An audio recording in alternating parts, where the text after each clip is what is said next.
बच्चों, अभी सारे लास्ट वीडियोस में मैंने आपको बेसिक्स ऑफ पाइथन क्लियर करने की कोशिश करी। आपने लास्ट वीडियो में लिस्ट के बारे में समझा, लिस्ट ऑपरेशंस क्या होते हैं ये देखा आपने। आज हम बहुत ही इंपॉर्टेंट टॉपिक पढ़ने वाले हैं, that is your list built in functions. Built in functions वो फंक्शंस होते हैं जो पाइथन ने पहले से बनाकर रखे हुए हैं। ठीक है, तो लिस्ट के कौन कौन से फंक्शंस पाइथन के पास ऑलरेडी हैं वो आज हम सीखने वाले हैं। तो फर्स्ट हम देखते हैं कौन सा फंक्शन है। First is your append function, adds element to the end of the list. एक गिवन लिस्ट अगर आपके पास है तो आप उसमें वैल्यूज एंड में कैसे ऐड करोगे वो आपको सीखना है। तो सपोज कि हम एक गिवन लिस्ट बना लेते हैं जिसमें हम कुछ वैल्यूज स्टोर करके रख लेते हैं। For example I am writing hear anything 111 222 333। ठीक है, तो ये लिस्ट में 3 वैल्यूज हैं। Now I want to add some element. ये एलिमेंट मैं यूजर से भी ले सकती हूँ ऐड करने के लिए, है ना। तो मैं यहाँ लिख लेती हूँ n equal to int input, फिर कॉमा एंटर अ नंबर। ठीक है, यूजर से हम क्यों एंटर करा रहे हैं, सो दैट ये थोड़ा आपको प्रैक्टिकल समझ में आए कि कहाँ इसका यूज होता है। ठीक है, यूजर एक नंबर एंटर करेगा और हम क्या लिखेंगे यहाँ पर L1 डॉट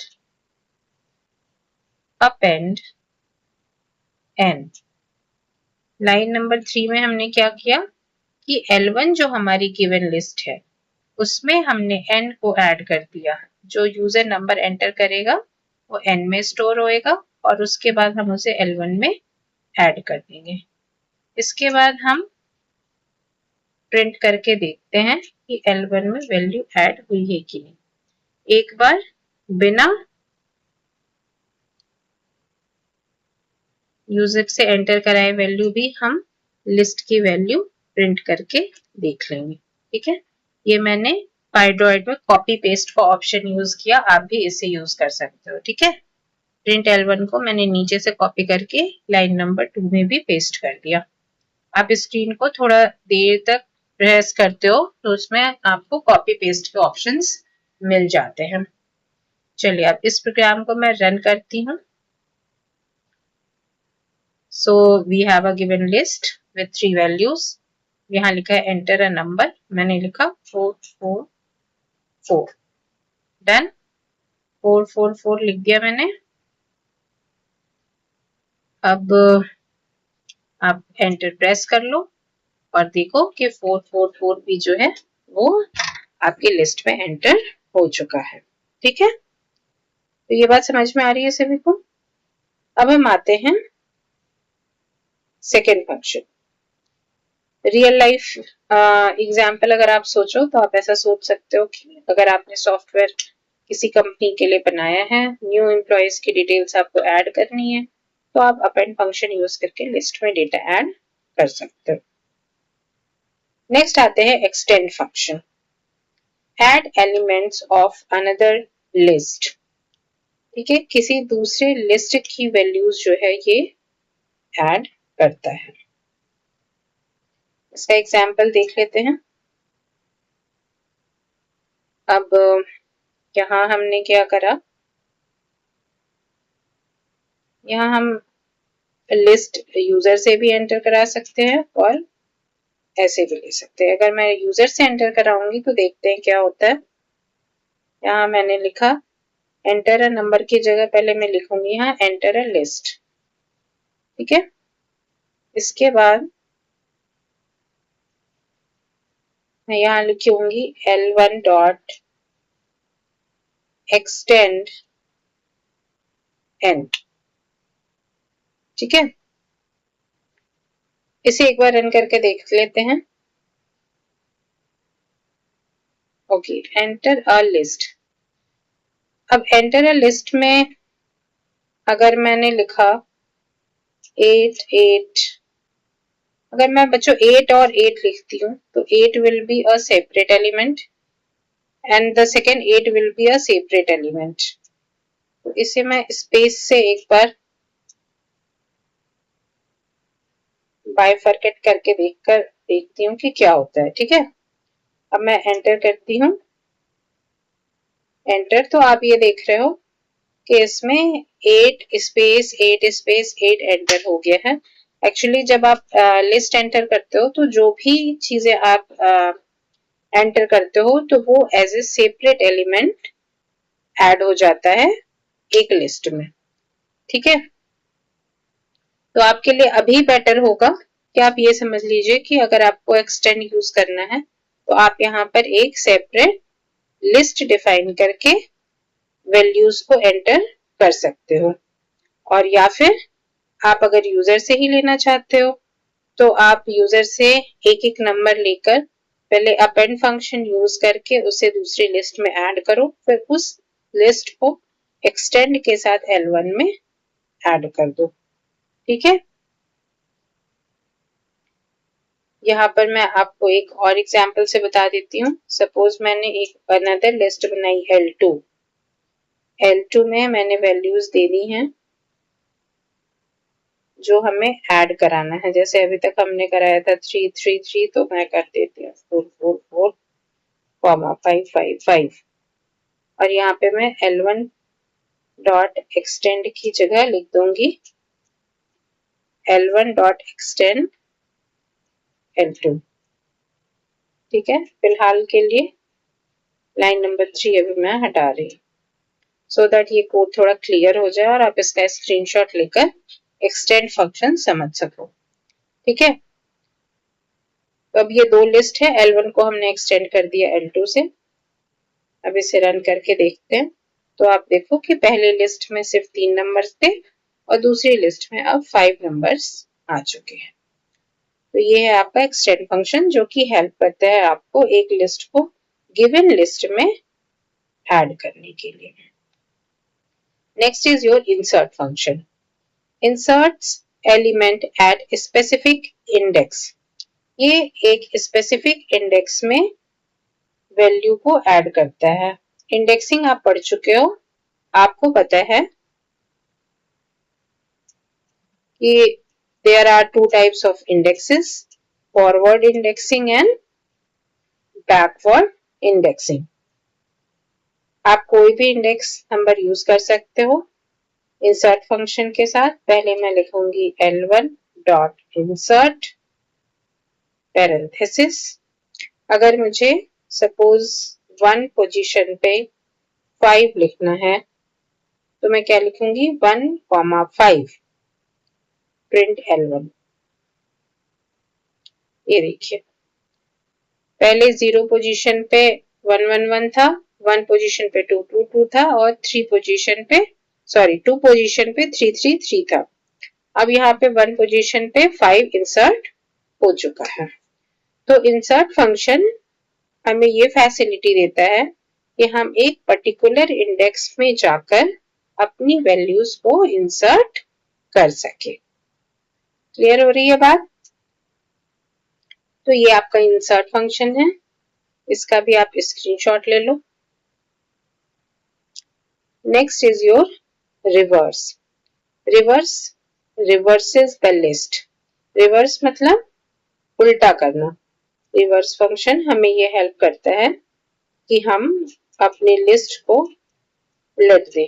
तो अगर मैं यहाँ लिखती हूँ L1 डॉट रिवर्स और फिर से L1 को प्रिंट करूंगी तो let's see what will happen.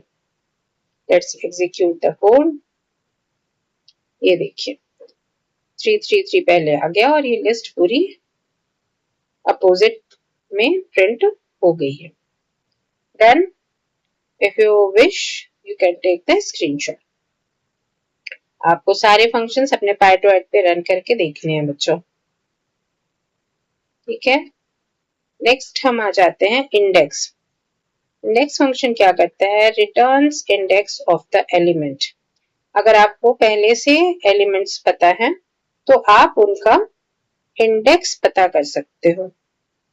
जैसे कि यहाँ मैं लिख रही हूँ L1 डॉट इंडेक्स पैरेंथेसिस 222। मतलब मैं पाइथन को लाइन नंबर 4 में क्या कह रही हूँ इसे लाइन नंबर 3 पे कर लेते हैं। पहले मैंने L1 प्रिंट किया और उसके बाद मैंने क्या प्रिंट करा? 222 का इंडेक्स प्रिंट करने को मैंने पाइथन को बोला है। Let's see what happen. अब एग्जीक्यूट करती हूँ मैं इसे। ओके, तो आप देख रहे हो कि 222 का इंडेक्स जो है वो 1 है। यस और नो? 0 पोजीशन पे 1 1 था और 1 पोजीशन पे 222 है। तो ये था आपका index function. Next is your length function, returns length of the list. Length function क्या करेगा? रिटर्न करेगा लिस्ट की लेंथ को। लेंथ, अच्छा, अब लिखने में ना कई बार बच्चे लिख देते हैं L1 डॉट लेंथ। ऐसे आपको नहीं लिखना है। आपको लिखना है कैसे? पहले LEN लिखना है, पैरेंथेसिस ओपन करना है, फिर L1 लिखना है और फिर इसे क्लोज कर देना है। ठीक है, देखिए मैंने क्या लिखा? Print length of L1। Let's execute the program. You can see कि लेंथ आपका क्या है? लिस्ट का 3 है। ठीक है, इसका भी आप स्क्रीनशॉट ले लो बच्चों। आपको सारे ही बिल्ट इन फंक्शन के डेफिनेशन और सिंटेक्स आने चाहिए अगर आप अच्छा स्कोर करना चाहते हो अपने एग्जाम्स में और पाइथन सीखना चाहते हो बेटर तरीके से। ठीक है, स्कोर तो आपके आ ही जाएंगे। आप अपना फोकस सीखने पर रखो। अंडरस्टूड? देखिए अब क्या है? Sort and sorted. So there are two functions, sort and sorted. Sorts elements. List dot sort modifies list. Sorted list returns the new list. Okay. तो इसे हम एक बार देखते हैं ये कह क्या रहा है। देखिए L1 एक लिस्ट है। अगर मैं यहाँ पर लिख दूं कैपिटल में L है तो मैं यहाँ कैपिटल में L1 लिखूंगी और यहाँ लिखूंगी मैं सॉर्ट, फिर मैं पैरेंथेसिस लगा दूं। ठीक है, इसके बाद फिर से मैं यहाँ पर प्रिंट कर लेती हूँ L1 को।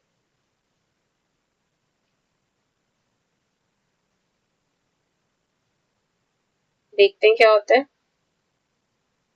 1 1 1 2 2 2 3 3 3 ये ऑलरेडी एक्चुअल में सॉर्टेड एलिमेंट था, सॉर्टेड लिस्ट थी। सारे एलिमेंट्स ऑलरेडी सॉर्टेड थे, इसलिए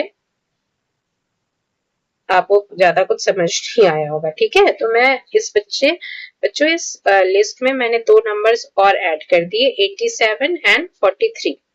87 43 आगे आने चाहिए जब ये लिस्ट सॉर्ट हो जाएगी। ठीक है, ओके। अब ये देखिए 43 87 आगे आ गए हैं और बाकी सारे एलिमेंट्स पीछे चले गए। तो ये जो लिस्ट है वो सॉर्ट एलिमेंट्स कॉल करने पर लिस्ट को सॉर्ट कर देती है, यानी ओरिजिनल लिस्ट को सॉर्ट कर देती है। पर आप अगर ये कहोगे कि ये रिटर्न क्या कर रही है, तो ये रिटर्न नन कर रही है। मतलब ये कुछ भी रिटर्न नहीं करती है। आपने जैसे लिखा था ना प्रिंट L1 डॉट सॉर्ट, तो ये कुछ भी रिटर्न नहीं करती है, ये ओरिजिनल लिस्ट को सॉर्ट करती है, सॉर्ट फंक्शन। नेक्स्ट जो है वो है आपका sorted. Sorted returns the new list. Sorted returns the new list का क्या मतलब है? अगर आप लिखोगे प्रिंट L1 डॉट सॉर्टेड, ठीक है, अभी तक हमने लिखा था L1 डॉट सॉर्ट। अब हम लिख रहे हैं इसको मैं ऐसे नहीं लिखूंगी, इसको मैं लिखूंगी सॉर्टेड L1। हाँ, ये बोलने में भी ऐसा लगना ना, सॉर्टेड L1 मतलब L1 को सॉर्ट करके हमें दो, यानी कि something you have to return. Understood? और L1 डॉट सॉर्ट का मतलब क्या है कि हम उसे ऑर्डर दे रहे हैं कि तुम सॉर्ट कर दो, चाहे कुछ रिटर्न करो या ना करो। अब ये चीज ऐसी है नहीं, मैं आपको याद कराने के लिए बोल रही हूँ कि सॉर्ट क्या करता है, वो सिर्फ सॉर्ट करता है, रिटर्न कुछ नहीं करता है। सॉर्टेड आपकी लिस्ट को सॉर्ट कर देता है, इसलिए हम पहले ऐसे लिखते हैं सॉर्टेड L1। ये आपको डिफरेंस एग्जाम्स में आ सकते हैं बच्चों, तो इसे लिखना कैसे है और एग्जीक्यूट कैसे करना है, एग्जाम्पल से शो कैसे करना है, ये आपको आना चाहिए। अब एग्जीक्यूट करके देखते हैं। ये देखिए, पहले वाले ने तो नन रिटर्न करा, दूसरे सॉर्टेड फंक्शन ने लिस्ट को फिर से सॉर्ट करके रिटर्न कर दिया। ठीक है, हम पहले सॉर्ट कर चुके थे इसलिए कुछ डिफरेंस नहीं आया है, बट यू कैन सी कि एलिमेंट को उसने सॉर्ट करके रिटर्न करा है। ये बात समझ में आ रही है? चलिए इसका भी आप स्क्रीनशॉट ले लीजिए। नेक्स्ट आते हैं clear, removes all elements। Syntax क्या है, लिस्ट डॉट क्लियर। क्लियर करने का भी फंक्शन बहुत ही इंपॉर्टेंट है, कई बार हमें गिवन लिस्ट को क्लियर करने की जरूरत पड़ती है। ठीक है, तो मैं यहाँ कैसे लिखूंगी, L1 डॉट क्लियर, मतलब L1 में जो भी डेटा है उसे आप क्लियर कर दीजिए। फिर एक बार मैं इसे प्रिंट करके चेक भी कर लूंगी ये सारे एलिमेंट्स क्लियर हुए कि नहीं हुए। एग्जीक्यूट कर रही हूँ तो एक ब्लैंक लिस्ट यहाँ पर रिटर्न हो रही है, इसका मतलब कि सारे एलिमेंट्स यहाँ से डिलीट हो चुके हैं। तो क्लियर नाम से भी क्लियर है, ये सारे एलिमेंट्स को क्लियर कर देता है। नेक्स्ट आते हैं count, count function counts occurrences, list dot count x. Counts occurrences का मतलब ये हुआ कि किसी पर्टिकुलर एलिमेंट को अगर आपको काउंट करना है कि वो आपकी लिस्ट में how many times it is coming, ठीक है, तो आप काउंट का यूज कर सकते हैं। अब मैंने गिवन लिस्ट में 33 3 टाइम्स लिख दिया है, ठीक है, इसलिए क्योंकि मैं 31 को भी काउंट करके आपको एग्जाम्पल में शो करना चाहती हूँ, दैट्स ऑल। अब मैं यहाँ क्या लिखूंगी, COUNT पैरेंथेसिस। मैंने लिखा है प्रिंट L1 डॉट काउंट, और क्या काउंट करना है बच्चों, 33, तो आप बीच में लिखोगे 33, मतलब L1 में काउंट कीजिए 33 कितनी टाइम्स आ रहा है। Let's execute the code. 3, answer 3 आ गया, तो ये इसने काउंट कर लिया कि 33 3 टाइम्स आ रहा है। अगर आप यहाँ पे लिख देते हो 87, execute the code, answer is 1, क्योंकि 187 यहाँ ओनली 1 टाइम appear हुआ है। So it was all about your count function. Next is your max and min. Max and min function हमें हेल्प करता है गिवन लिस्ट के मैक्सिमम नंबर और minimum number को प्रिंट करने में। अगर मैं यहाँ जानना चाहती हूँ कि हमारी लिस्ट में मैक्सिमम मतलब सबसे ग्रेटेस्ट नंबर कौन सा है, तो मैं लिखूंगी मैक्स, फिर पैरेंथेसिस के अंदर L1, और यहाँ पर मैं ये भी चाहती हूँ कि मिन मतलब मिनिमम कौन सा नंबर है L1 में, तो मैं लिखूंगी मिन L1। ठीक है, एक बार हम चेक कर लेते हैं कि सारे पैरेंथेसिस करेक्ट हैं या नहीं। ठीक है, तो मैक्स L1 और मिन L1 को हमें यहाँ पर प्रिंट करके देखना है। Let's execute the code. Okay, you can see that the maximum number is here 222 and the minimum number is here 33. Clear है बच्चों? आप सोच रहे ये तो हम देख कर ही बता सकते हैं। ऐसा मत सोचना बच्चों, यहाँ पे आपको सिर्फ एग्जाम्पल दिए जा रहे हैं। जब रियल लाइफ में कोडिंग होती है तो बहुत सारे नंबर्स हमारे पास होते हैं, मिलियंस में नंबर होते हैं, और वहां आपको मैक्स मिन अगर फाइंड करना है